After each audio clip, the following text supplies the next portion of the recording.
Welcome to class 9 वाला। तो आज का जो वीडियो है आप सभी क्लास 9 के स्टूडेंट्स के लिए बहुत ज़्यादा इंपॉर्टेंट है, क्योंकि इस वीडियो में हम लोग क्लास 9 मैथमेटिक्स के हाफ ईयरली एग्जाम के कुछ ऐसे इंपॉर्टेंट क्वेश्चंस को देखने वाले हैं जो आपसे अधिकतर एग्जाम में पूछा जाता है और आप लोग उनको गलत करके चले जाते हैं। जो क्वेश्चंस बहुत ही ईजी होते हैं, ऐसा नहीं कि बहुत ज़्यादा कठिन क्वेश्चन है चाहे बहुत ही मुश्किल क्वेश्चन है। सभी के सभी क्वेश्चंस जो आपको आज इसमें दिए जाएंगे चाहे बताए जाएंगे सभी वन लाइनर के फॉर्म में हैं, और अगर आप इनका रिवीजन नहीं करके जाते हैं तो 100% ये आपसे एग्ज़ाम में गलती हो जाते हैं। तो आप इस वीडियो को एंड तक देखें, किसी भी क्वेश्चन को मिस ना करें, हर एक क्वेश्चन को आप नोट करें और उसका सॉल्यूशन बाकायदा अच्छे से समझ के जाएं कि आखिर उसको हमने कैसे सॉल्व किया है। और हाँ, अगर ये वीडियो आपको अच्छा लग रहा है तो अपने फ्रेंड्स को शेयर करें और हमारे चैनल को सब्सक्राइब कर लें, इन वीडियो को लाइक कर दें। जो कि आपका ये 1 नंबर क्वेश्चन आपसे पूछा जा सकता है MCQ के फॉर्मेट में कि 0.01 011 011 एंड सो ऑन। तो हमसे यह पूछा जा रहा है, जो ये क्वेश्चन हमें दिया गया इसमें हमें यह बताना है कि कौन सा डेसिमल एक्सपेंशन है। हमें यह बताना है कि यह कौन सा डेसिमल एक्सपेंशन है पूछ सकता है, या फिर आपसे पूछ सकता है कि रेशनल है कि इरेशनल है, इमेजिनरी है कि इंटीजर है। ठीक है, हमसे क्या पूछा गया है कि क्वेश्चन क्या है, रेशनल नंबर है, इरेशनल नंबर है, इमेजिनरी है या फिर इंटीजर है। देखिए, जो भी इस टाइप की ये डेसिमल एक्सपेंशन होते हैं ये क्या है, तो नॉन टर्मिनेटिंग नॉन रिपीटिंग है। क्या है, नॉन टर्मिनेटिंग और नॉन रिपीटिंग। कैसा डेसिमल एक्सपेंशन है, तो नॉन टर्मिनेटिंग है और साथ ही साथ नॉन रिपीटिंग है, नॉन रिपीटिंग है। तो जब भी ऐसा डेसिमल एक्सपेंशन आपके सामने आए जो कि नॉन टर्मिनेटिंग होता है और नॉन रिपीटिंग होता है, तो आप याद रखें क्या होता है, एक इरेशनल नंबर। क्या होता है, एक इरेशनल नंबर। क्योंकि जब आप इसको सिंप्लीफाई करेंगे तो आप कोई भी प्रोसेस यूज करके इसको P/Q के फॉर्म में नोट नहीं कर सकते हैं। तो इस क्वेश्चन में हमसे यही पूछा गया था कि कैसा ये कौन सा नंबर है, रेशनल है कि इरेशनल है, इंटीजर है कि इमेजिनरी नंबर है। तो मैंने क्या बताया, यह एक non terminating non repeating decimal है, इसका मतलब यह एक इरेशनल नंबर है। तो जो सेकेंड क्वेश्चन आपसे पूछा गया है कि सेकेंड क्वेश्चन हमसे पूछा जा रहा है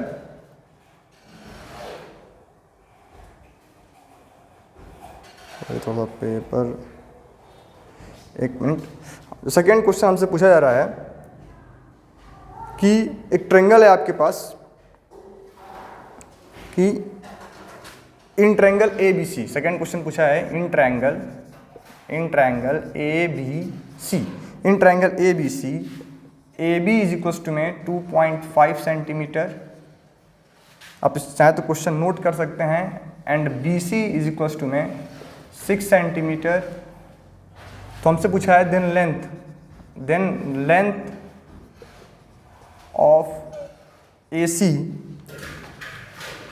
can not B.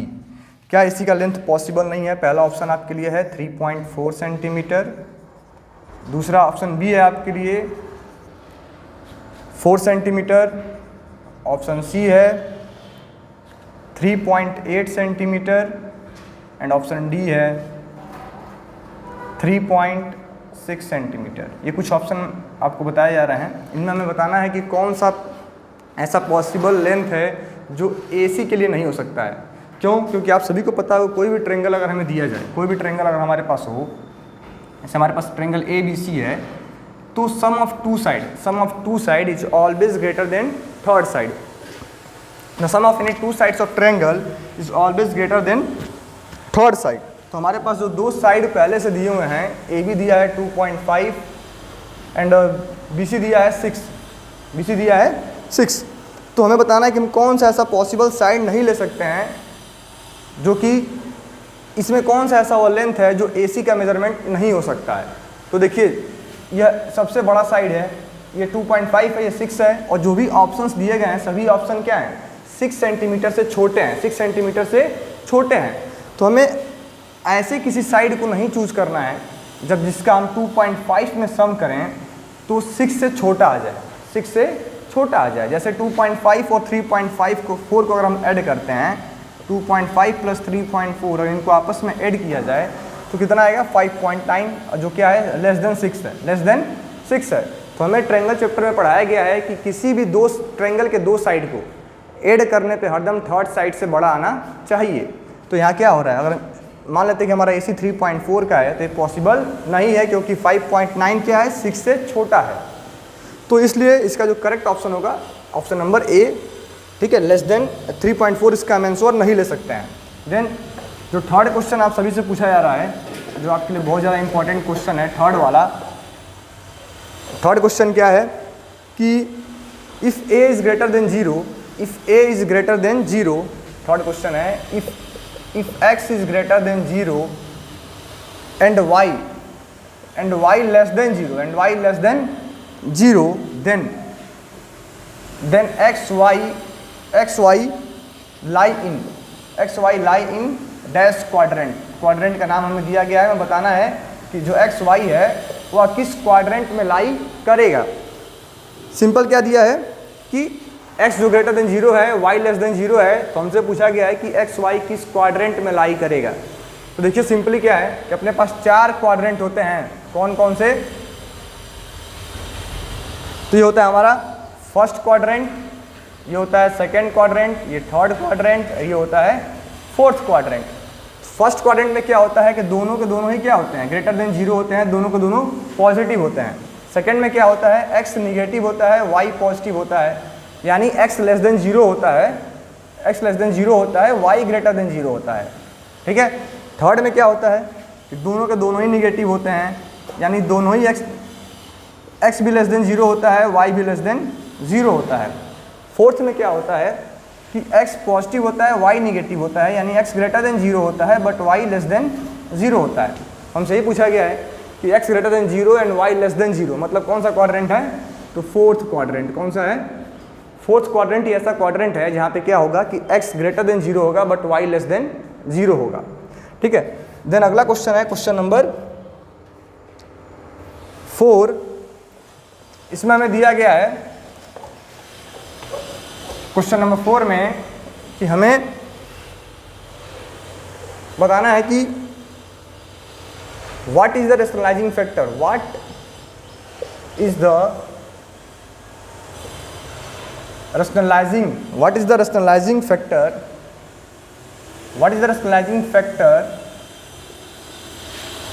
factor of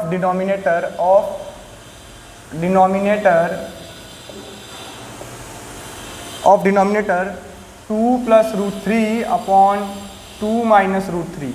देखिए कोई भी अगर हमें इस टाइप का क्वेश्चन दिया गया है तो जो इसका रेशनलाइजिंग फैक्टर होता है, जो इसका क्या होता है, रेशनलाइजिंग फैक्टर होता है, वो क्या होता है, तो इसका जो डिनोमिनेटर है वही होता है इसका रेशनलाइजिंग फैक्टर। दे रखा है 2 माइनस रूट 3, तो इसका क्या हो जाएगा 2 प्लस रूट 3। इसका उल्टा, अगर बीच में माइनस साइन है तो प्लस हो जाएगा, प्लस है तो माइनस हो जाएगा। अगर इससे हम इसको मल्टीप्लाई करते हैं तो यहाँ से क्या होगा, ये रूट हट जाएगा, तो इसका जो आपका सही आंसर होगा वो क्या होगा 2 प्लस रूट 3 इसका रेशनलाइजिंग फैक्टर होगा। तो साथ ही साथ आप क्वेश्चन को नोट करते चलें और इसको समझते चलें। इस टाइप के क्वेश्चन आपसे आपके एग्जाम में पूछे जा सकते हैं। देन अगला है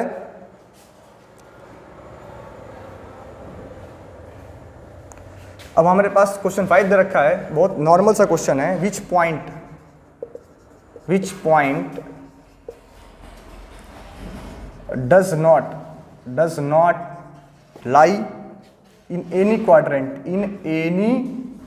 quadrant, which point is does not lie in any quadrant. पहला ऑप्शन दे रखा है 3,-6, दूसरा ऑप्शन बी है आपके लिए -3,4, ऑप्शन सी है 5,7 एंड ऑप्शन डी है 0,3, ठीक है। तो इसमें हमें पूछा गया कि बताना है हमें कौन सा ऐसा पॉइंट है जो किसी क्वाड्रेंट में लाई नहीं करता है, किसी भी क्वाड्रेंट में लाई नहीं करेगा। हमसे ये पूछा गया है कि इसमें कौन सा ऐसा पॉइंट है जो किसी भी क्वाड्रेंट पे लाई नहीं करता है। तो अगर आप देखेंगे तो अपने पास 4 क्वाड्रेंट होते हैं, मैंने आपको भी बताया। तो यह जो पॉइंट है किसमें है, पहला प्लस में है, दूसरा माइनस में, फोर्थ क्वाड्रेंट में है। ये पॉइंट x निगेटिव है, y पॉजिटिव मतलब सेकेंड क्वाड्रेंट में है, क्योंकि इधर x निगेटिव होता है, y पॉजिटिव होता है, दोनों पॉजिटिव मतलब फर्स्ट क्वाड्रेंट में है। और 0,3 किस पे है, तो 0,3 आपका इस पॉइंट ये y एक्सिस पे लाई कर रहा है, मतलब जो ये पॉइंट है ऑप्शन डी है आपका 0,3 या किसी भी क्वाड्रेंट में लाई नहीं करेगा। ठीक है। तो अगर आप इस पेपर को पूरा इसका कंप्लीट सॉल्यूशन देखते हैं, यानी कि अगर इस पेपर को ये वीडियो आप कंप्लीट देखते हैं तो आपका हर एक चैप्टर का एक क्विक रिवीजन हो जाएगा। तो इस वीडियो को आप स्किप ना करें, एंड तक देखें, ठीक है। देन जो अगला क्वेश्चन है हमसे इसमें पूछा जा रहा है कि which of the following is a polynomials, which of the following is a polynomials, ठीक है। यहाँ हमसे पूछा जा रहा है, क्वेश्चन नंबर 6 है, which of the following, which of the following is a polynomials, ये हमसे पूछा गया है। पहला ऑप्शन दिया गया है x माइनस 1/x प्लस 2, दूसरा दिया गया है 1/x प्लस 5, तीसरा दिया गया है c root x plus 3 and चौथा d दिया गया है -4। तो हमें इसमें बताना है कौन सा पोलिनोमियल है और कौन सा पोलिनोमियल नहीं है। तो देखिए सिंपल तरीका है, तो जहाँ भी आपको x का पावर, जो x दे रखा है उसका जो पावर होता है अगर वो निगेटिव दिख जाए, कहीं भी x का पावर अगर निगेटिव हो, फ्रैक्शन में हो, ठीक है, या फिर x को अगर अपॉन में लिखा गया है, x रूट में है आपका, ऐसे किसी भी क्वेश्चन में x रूट में है, x अपॉन में है, उसका पावर निगेटिव है, उसका पावर फ्रैक्शन में है, तो ये सभी के सभी पोलिनोमियल्स नहीं होते हैं। ये जो होते हैं इस टाइप वाले, ये पोलिनोमियल्स नहीं होते हैं। तो अगर हम लोग पहले ऑप्शन को चेक करें तो यहाँ पे x क्या है, अपॉन में है, 1/x लिखा हुआ है, यानी यह पोलिनोमियल नहीं है। यहाँ भी 1/x है, पोलिनोमियल नहीं है। ये रूट में है, पोलिनोमियल नहीं है। बचा सिर्फ और सिर्फ -4, जो कि यह एक पोलिनोमियल है, और कैसा है, तो कांस्टेंट पोलिनोमियल है। बिना x का मतलब क्या है, कांस्टेंट पोलिनोमियल है। तो इसका जो करेक्ट आंसर होगा ऑप्शन नंबर डी। तो ऐसे भी क्वेश्चन आपसे पूछे जाएंगे कि हमें बताना है कौन सा पोलिनोमियल है, कौन सा पोलिनोमियल नहीं है। तो आप इसको नोट कर सकते हैं कि जहाँ भी x का पावर निगेटिव हो, फ्रैक्शन में हो, x अपॉन में हो, रूट में हो, वह पोलिनोमियल नहीं होते हैं, ठीक है। देन आगे चलते हैं।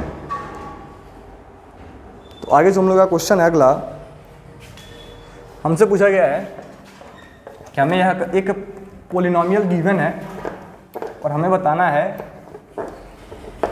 कि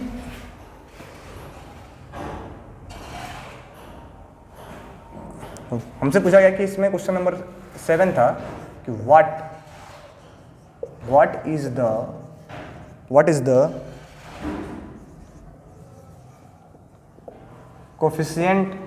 the coefficient of the highest power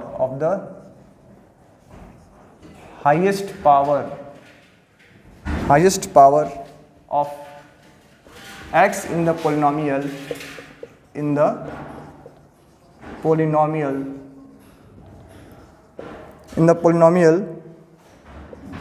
2x cube minus 4x4 minus plus 5x square minus x5 plus 3। तो हाईएस्ट पावर का मतलब क्या होगा, जिसका डिग्री सबसे ज़्यादा हो। तो अगर इस क्वेश्चन को आप ध्यान से देखेंगे तो हाईएस्ट पावर क्या है, 5 है। तो इस जो x5 है इसका हमसे कोफिशिएंट पूछा जा रहा है कि आखिर इसका कोफिशिएंट क्या होगा। तो जो ये नंबर है इसका कोफिशिएंट क्या है, इसके पहले क्या लिखा है, कुछ नहीं मतलब -1। तो इसका आंसर क्या होगा, -1। तो यहाँ पर अपने पास 4 ऑप्शन दिए गए थे आपके क्वेश्चन में, कौन कौन से। पहला ऑप्शन था a = 5, दूसरा ऑप्शन b था -1, तीसरा ऑप्शन c था -5 एंड चौथा ऑप्शन d था 1। ठीक है, तो इसका करेक्ट आंसर क्या होगा, b -1, क्योंकि सबसे हाईएस्ट कोफिशिएंट क्वेश्चन में क्या है, x का पावर 5 है। ठीक है, सबसे हाईएस्ट पावर क्या है, x का पावर 5, और उसका कोफिशिएंट क्या है तो -1, उसका कोफिशिएंट क्या है -1। ठीक है, तो देन अगला क्वेश्चन हमसे पूछा गया है कि what is the measure, question 8 है कि what is the measure of angle. Question number 8 है, अब इसको आप यहाँ से नोट करते चलें एक एक क्वेश्चन को, कि what is the measure of angle. Question number 8 है कि what is the measure of angle which is 5 times its complement, which is 5 times its complement। यह एक क्वेश्चन है, आप इसको नोट कर लें कि what is the measure of an angle which is 5 times its complement, which is 5 times its complement. तो complement क्या होता है, अब आप लोगों को पढ़ाया जाता होगा supplementary angle and complementary angle. तो कॉम्प्लीमेंट मतलब क्या होता है कि ऐसे दो एंगल जिनका सम करने पे 180 है उसको हम बोलते हैं कॉम्प्लीमेंट्री ऑफ ईच अदर।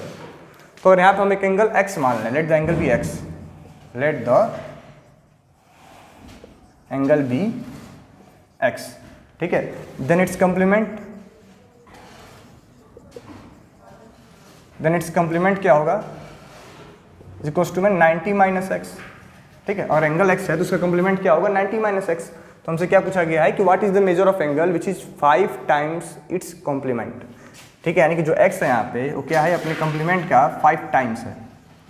तो इसको हम सॉल्व करेंगे तो x इक्वल्स टू में क्या आएगा, तो जब 5 से इसको मल्टीप्लाई करेंगे 450 माइनस एक्स, ठीक है।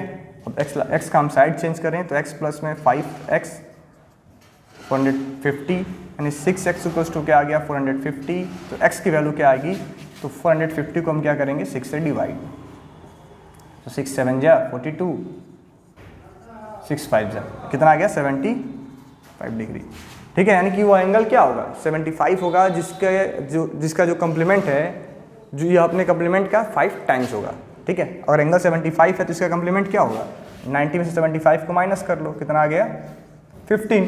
तो जो आपका एंगल 75 है वो 15 का क्या है 5 टाइम्स है, ठीक है। तो नेक्स्ट आपका क्वेश्चन, इसको आप स्क्रीनशॉट ले लें या फिर कहीं नोट कर लें, ऐसा क्वेश्चन आपसे पूछा जा सकता है। हाँ, अगर ये इस टाइप का, अगर ये क्वेश्चन नहीं मिलेगा तो इस टाइप का तो 100% मिलेगा, ठीक है। तो अगला जो क्वेश्चन है, question number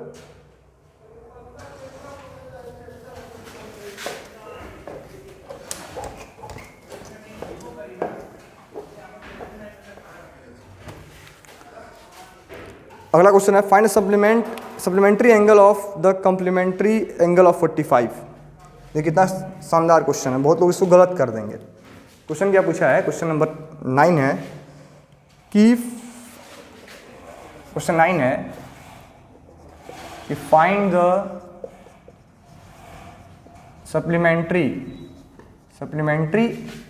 supplementary angle of the complementary angle of 45, complementary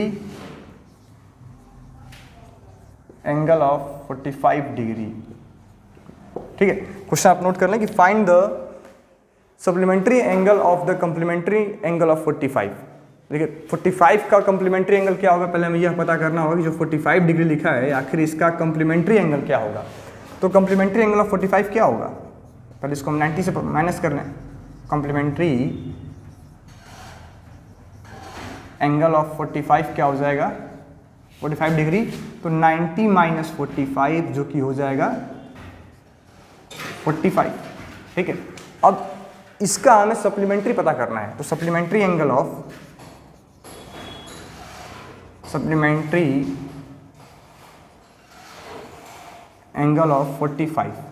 तो सप्लीमेंट्री मतलब क्या होता है कि ऐसे दो एंगल जिनका सम 180 आता हो। तो हमें क्या करना पड़ेगा, इसको 180 में से माइनस 180 माइनस 45 तो कितना आएगा 135 डिग्री। तो ये था क्वेश्चन नंबर 9 का सॉल्यूशन, जिसको आप लोग दोबारा एक बार सुन लें और नोट कर लें। क्या बोला गया है कि find the supplementary angle of the complementary angle of 45। Complementary angle of 45 का हमें सप्लीमेंट्री एंगल पता करना है, ठीक है। देन जो अगला है, तो अगला क्वेश्चन हम लोग का है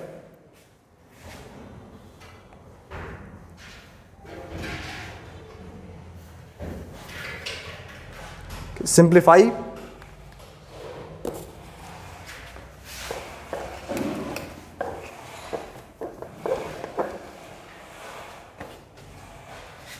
क्वेश्चन नंबर 10 है कि सिंप्लीफाई 3√2 इंटू 4√2 इंटू में 12√32। इन्हें हमें सिंप्लीफाई करना है। इन्हें क्या करना है, हमें सिंप्लीफाई करना है। और सिंप्लीफाई करके क्या पता करना है, कि इसका फाइनल आंसर क्या आएगा। ठीक है, तो जब भी आपसे ऐसा क्वेश्चन पूछा जाए जो रूट में पावर होता है उसको हम लिख देते हैं 2 का पावर 1/3 इंटू में 2 का पावर 1/4 इंटू में यहाँ क्या होगा 32 का पावर 1/12। ठीक है, मैंने क्या बताया जो भी क्यूब रूट है, जो भी पावर में आपको दिया गया वो ऊपर जाके 1 लिखा जाएगा, ऊपर जाके 1 लिखा जाएगा। तो 2 का पावर 1/3 इंटू में 2 का पावर 1/4 इंटू में इसको मिल सकते हैं 2 का पावर 5 का पावर 1/12। ठीक है, अगेन जब सिंप्लीफाई करेंगे तो 2 का पावर 1/3 इंटू में 2 का पावर 1/4 इंटू में 2 का पावर 5/12। ठीक है, अब सभी नंबर्स क्या हो गया, सभी नंबर्स 2 के पावर के फॉर्म में लिखे गए हैं। 2 का पावर 1/3, 2 का पावर 1/4, 2 का पावर 5/12। तो ये आपको आइडेंटिटी पढ़ाया गया होगा कहीं पे भी, अगर am इंटू an है, बेस सेम है, तो पावर को हम क्या करते हैं आपस में ऐड करते हैं, प्लस कर लेते हैं। तो यहाँ क्या आ जाएगा 2 का पावर 1/3 प्लस 1/4 प्लस 5/12, यानी कि अगर हम एलसीएम लेके ऐड करें तो एलसीएम हमारा 12 होगा, यहाँ होगा 4 प्लस 3 प्लस 5, यानी कि 2 का पावर 12/12 कट जाएंगे, आंसर क्या होगा 1। 2 का पावर 1 हमारा आंसर हो जाएगा, यानी कि आंसर क्या आएगा, फाइनल आंसर हमारा आएगा 2। ठीक है, तो ऐसे भी क्वेश्चन आपसे पूछे आ सकते हैं सिंप्लीफिकेशन के फॉर्म में। देन अगला इसी में है कि हमसे पूछा गया अगला क्वेश्चन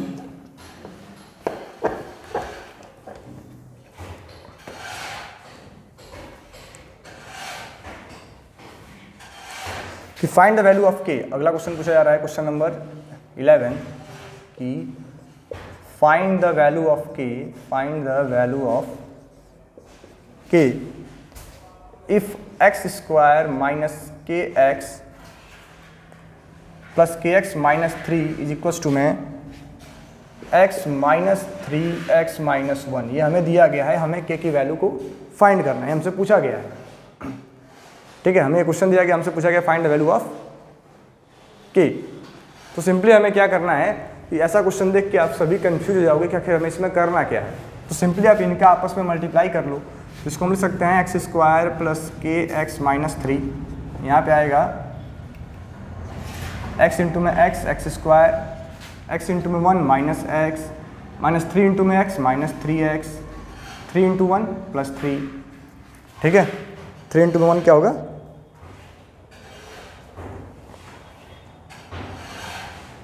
देखिए यहाँ पे प्लस 1 है, सॉरी इसको आप सही कर लेंगे, प्लस 1 है यहाँ पे। ठीक है, तो यहाँ पे क्या आ गया एक्स स्क्वायर प्लस के इंटू में x minus 3x square, plus और माइनस क्या होता है माइनस, यानी कि 3x में से अगर हम x को माइनस करते हैं तो माइनस 2x माइनस 3। यानी जब इनको हम आपस में अगर कंपेयर करेंगे, इस वाले को हम अगर इससे कंपेयर करते हैं तो x की वैल्यू क्या है, k के प्लेस पे क्या लिखा गया है यहाँ पे -2, यानी k इक्वल्स टू आ गया -2। तो वैसे भी क्वेश्चन आपको देखने को आ सकते हैं जहाँ पे हमें k की वैल्यू फाइंड करनी होगी कि आखिर k का वैल्यू क्या होगा। ठीक है, देन अगला है